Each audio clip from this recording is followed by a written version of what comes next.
1 साल का मासूम और 6 साल की बेटी पूछ रही, पापा मम्मी कब उठेगी। क्लिनिक संचालिका का शव पहुंचते ही खारी गांव में चीखों से दहला आसमान। नमस्कार, मैं ज्योतिप्रिया शर्मा और आप देख रहे हैं मेरे साथ भारत मीडिया। रिश्ते जब तार तार होते हैं तो पीछे छोड़ जाते हैं ऐसा दर्द जिसकी भरपाई जिंदगी भर नहीं हो सकती।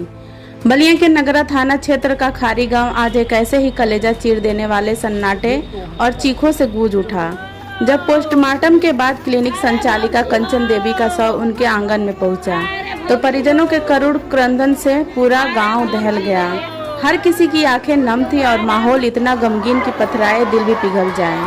सबसे ज्यादा कलेजा थाम लेने वाला मंजर तो तब देखने को मिला जब कंचन की 6 साल की मासूम बेटी और महज 1 साल 2 महीने का अबोध बेटा अपनी मां के बेजान जिस्म से लिपट कर रोने लगे।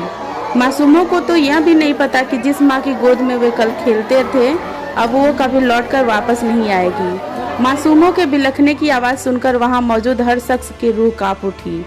बसपा नेता सियाराम जी का हंसता खेलता संयुक्त परिवार आज एक झटके में पूरी तरह बिखर गया है।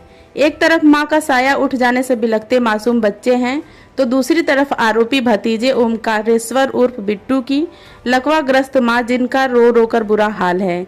पिता की मौत के बाद जो बेटा सहारा बनने वाला था उसने अपने ही हाथों से पूरे घर की खुशियों को चिता में झोंक दिया। गढ़वार मोड़ पर क्लिनिक चलाने वाली कंचन की हत्या उनके ही सगे भतीजे ने लोहे की राड से मारकर की थी। पुलिस की पूछताछ में शक और अवैध संबंधों के ताने बाने की बात सामने आई, जिसके बाद आरोपी ने इस खौफनाक वारदात को अंजाम दिया। वारदात के बाद भाग रहा आरोपी खुद भी दुर्घटनाग्रस्त हुआ और अब नगरा पुलिस के हाथों गिरफ्तार होकर सलाखों के पीछे पहुंच चुका है।